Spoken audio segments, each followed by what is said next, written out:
Okay, hi, welcome back, and welcome to a reaction to the new Gamescon Resident Evil Requiem 9 trailer. I was so excited. Resident Evil, I think, is one of, if not my favorite series. I love it so much. I haven't played it, but I've watched a playthrough of Veronica, Resident Evil. I've played Resident Evil 1. I played RE2 Remake, RE3 Remake, RE4 Remake, also RE4, RE5, RE6, RE7, RE8. I love it. I've watched like videos of the entire timeline. I've played also Revelations 1 and Revelations 2. I just love Resident Evil. So my reaction to finding out that we were getting Resident Evil Requiem was one to say the least. Everyone's RPG!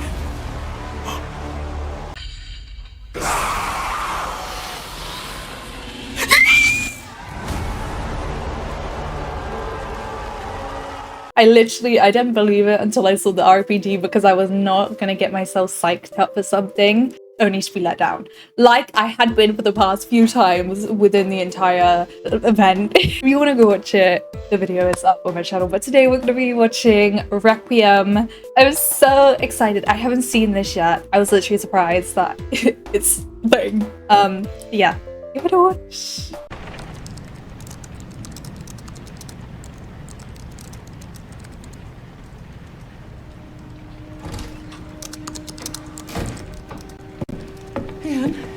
Come on. You have been on that thing all day. Well, if you're gonna work so late. I believe her mom is in Sleep. a different I'm game. almost done, just a sec. It's really coming down hard. Mom, phone. Mom. It's right beside you. She looks a lot like Rose. Hello? Miss Ashcroft? Yes.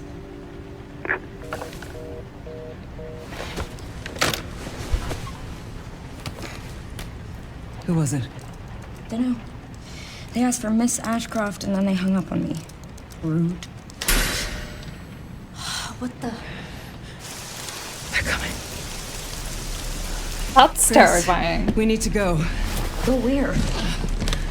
Mom, what's going on? Hurry. Wait, who's coming? What's wrong? Shh. We need to keep our voices down. This is ridiculous. Come on. Her mom's voice actress kind of sounds like Marlene. Tell me what's going on. Now is not the time.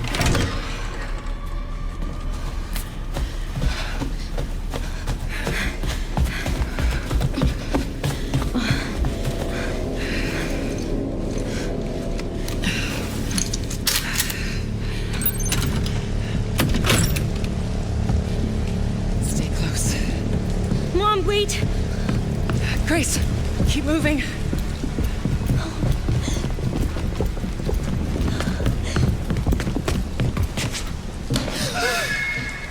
Oh, who's that? Oh, I'm so sorry about the power outage. What happened? It's really no excuse, and I apologize for the inconvenience. Oh, no, it's fine. Don't worry. I should have it fixed soon. I just need to find my...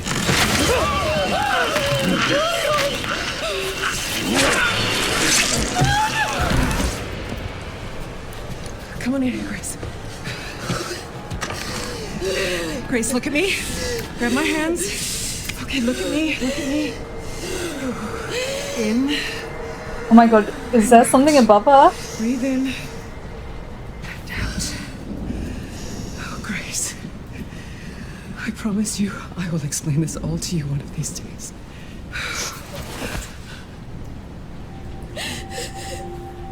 Grace, Does she work at the BSAA? please know that you are my hope. Never The cat on the wall. forget that. What are you talking about? Just... I love you.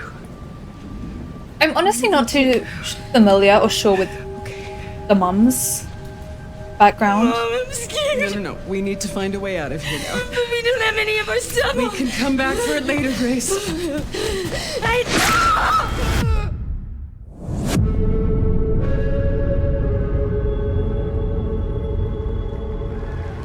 Oh my god. Okay. Firstly, I want to say the acting actually made me feel like I was panicking. Like, I actually felt the panic. That was amazing acting, firstly. There is so much to run through. Okay. So, actually, what I want to do is I want to get a bit of her background. Because I'm not very familiar. I don't know who Richard Ashcroft is, but okay, Alyssa Ashcroft, that's her name. I want her background. The Raccoon Press she was with, she's a reporter. Is she dead? Why does it say deceased? Is that a spoiler? She was in she was mentioned in RE7? Oh god, there are so many ads. Whoa. Let's just try and get rid of as many as these.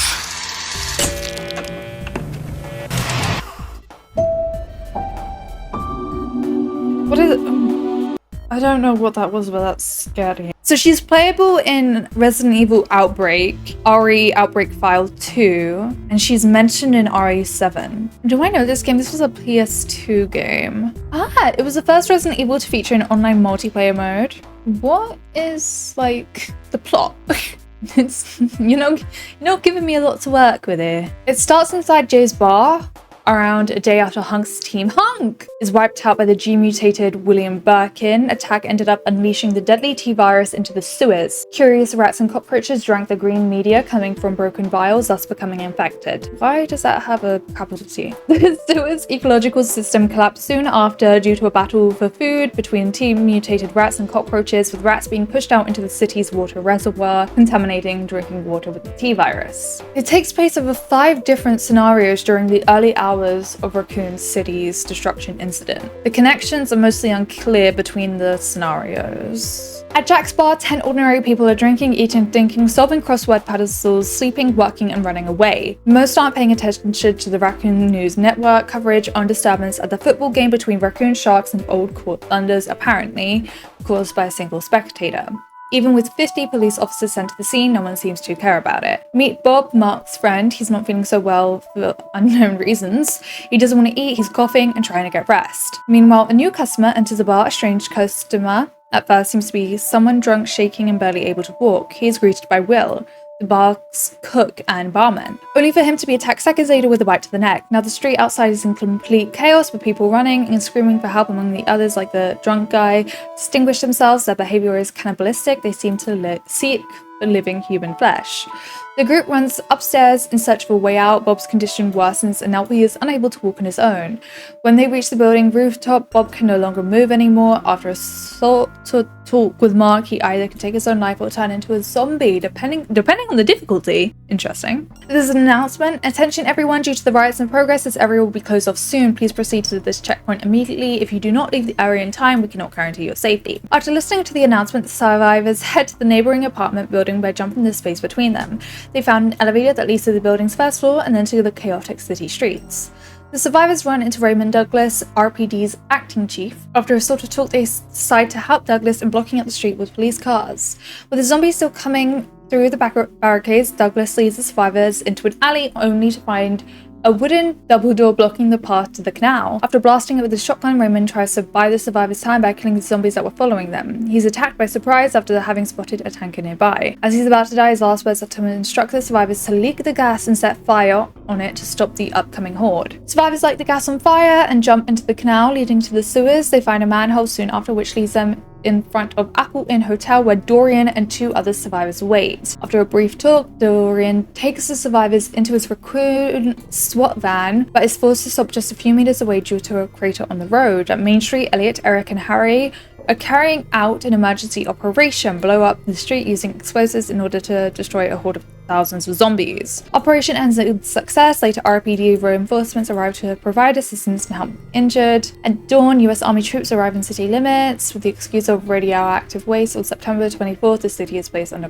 quarantine. Below freezing point takes place inside the source of Raccoon's tragedy, Umbrella's underground laboratory. Yoko has led survivors to the train tunnel at the bottom of the lab. The survivors are confronted by an Umbrella researcher named Monica, who demands Yoko's umbrella ID card at gunpoint when it completes with a carrying case containing the G-virus, and the survivors are left to fend for themselves. The Hive takes place in Raccoon General Hospital, which will later be visited by Carlos Oliveira in RE3.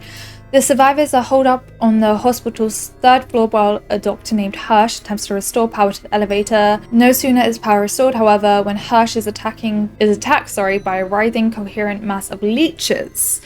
They swarm over his body, transforming him into the nigh unstoppable Leech Man, who pursues the survivors throughout the hospital as they seek to escape through the lower levels. Hellfire takes place inside the Apple Inn Hotel, a 3-story built hotel around a central courtyard. As the survivors seek refuge in the courtyard, hotel boiler explodes, damaging the door to the street and trapping the survivors in the hotel. They navigate their way through the building, which has been transformed into an inferno by the explosion. I'm not seeing... okay, here. Decisions is the final scenario in Outbreak and takes place at Raccoon City. At a rescue station, George sees a note from his friend Peter asking for help at the university. George and the survivors make their way there. Outbreak has a total of 32 ending cutscenes, with all 8 characters having 4 endings, each based on how the final level was played. In the remaining hopeful ending, the player is cured of the T-virus and is able to provide daylight vaccine to the world. In regretful ending, the player is cured but they have no sample left to prevent another outbreak. In Chopper Zombie ending, the player has not been cured of their infection and attacks the firefighters on the helicopter. A special pair ending also appears for online players, allowing certain pairings of cured characters to have their own ending cutscenes. There are only 4 basic versions: Kevin and Jim, David and Mark, Cindy, George, and Yoko Alyssa, but the player of either will hear their own character's monologue, making 8 total special endings. In Alyssa's, it says she is in Outbreak File number 2. Outbreak File number 2, I'm guessing 1, 2, 3, 4. I don't know, it's kind of weird how it's like doing it.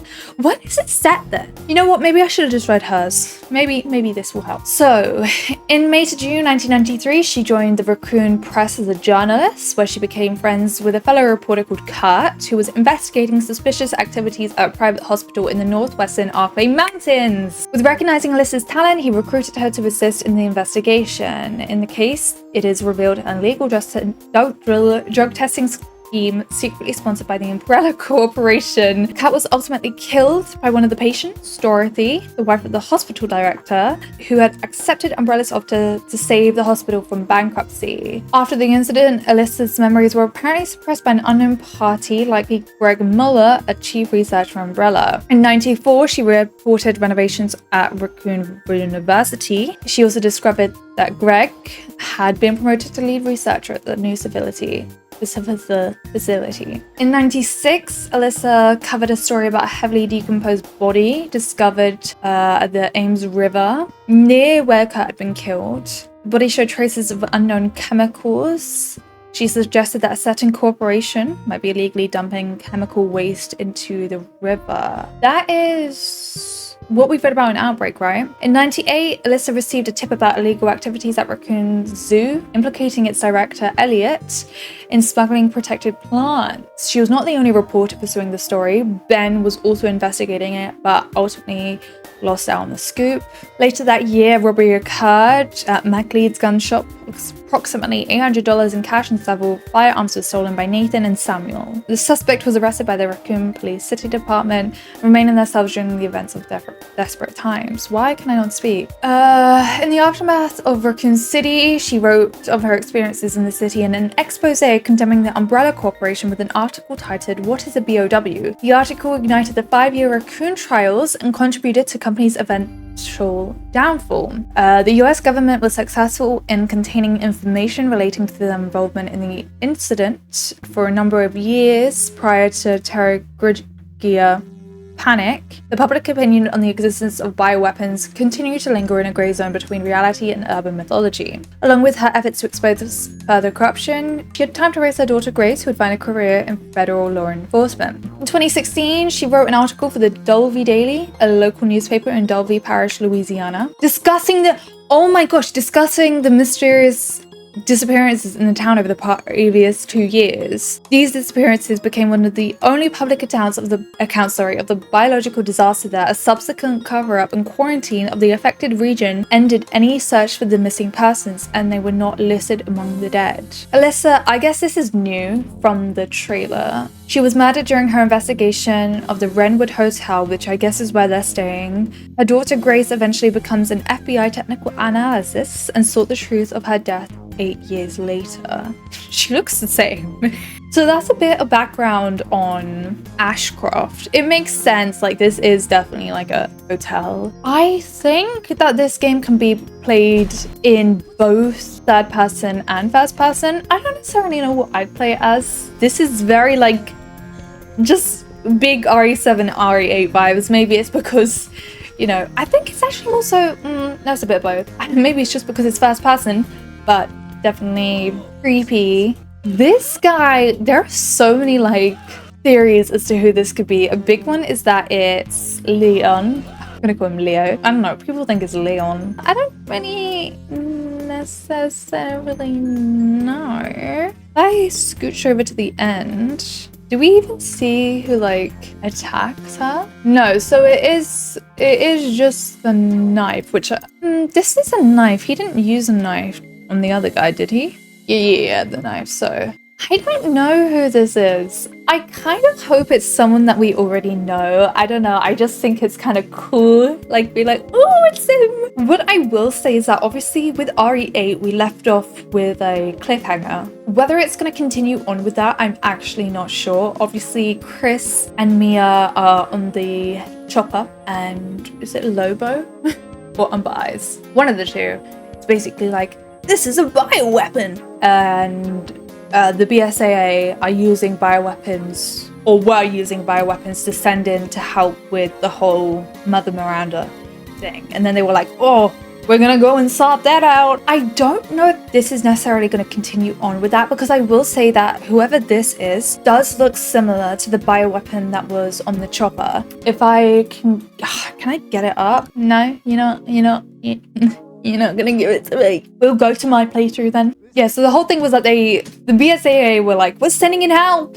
Although at this point, Count Wolf Squad, which is Chris's whole group, they're rogue. They've gone AWOL because they don't trust the BSAA. It was a mix between that and also the fact that Mother Miranda, they were spying on her because, or I guess Mia at the time, because something just like sketchy. So my whole point is, this bioweapon, I mean, I guess they're both bioweapons at the end of the day. This bioweapon, ignore me, this bioweapon looks a lot like this guy. Obviously not dead because they haven't killed him.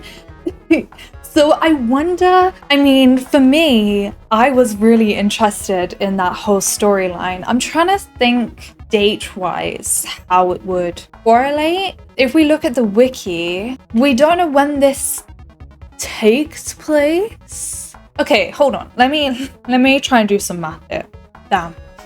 When you think about it, Resident Evil Village takes place over a day. That's kind of crazy. So in 2016, Ashcroft wrote an article on RE7, like, which you read as Ethan when you go into the house. 2021, that's when Village takes place. I mean, Village kind of, Biohazard takes place, I would say within a short time span. I mean, not within a day, but definitely a short time span. So 2016 to 2021, that's 5 years. Her investigation of the Wrenwood Hotel. It is presently unknown whether it depicts the hotel in an 8-year timescape or depicts 2 separate buildings. Oh, okay. It's an urban hotel located in a city somewhere in the United States. The hotel was linked to criminal operations and was subject to an investigation by reporter Alyssa Ashcroft, who was subsequently murdered there.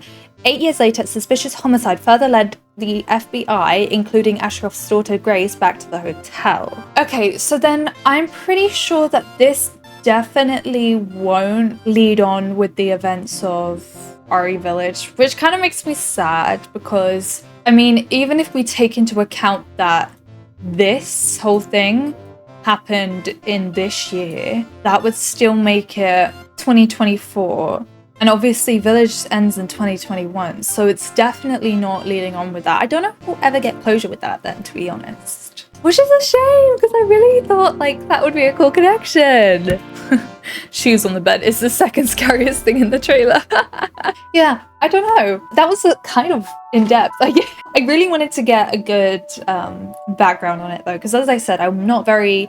Ashcroft is like one of the characters that I'm not familiar with, I won't lie. So reading all that definitely was very helpful. I really do hope that it kind of leads back into the ending of Village, because as I said, I really do want to have some sort of closure to that. I hope this is kind of leeching off a bit with the bioweapon. I'm not sure, but I guess we'll kind of like have to wait and see. I'm gonna go ahead and leave that there for today though. Thank you guys so much for watching. I hope you enjoyed, and hopefully I'll see you in another video. Okay, bye!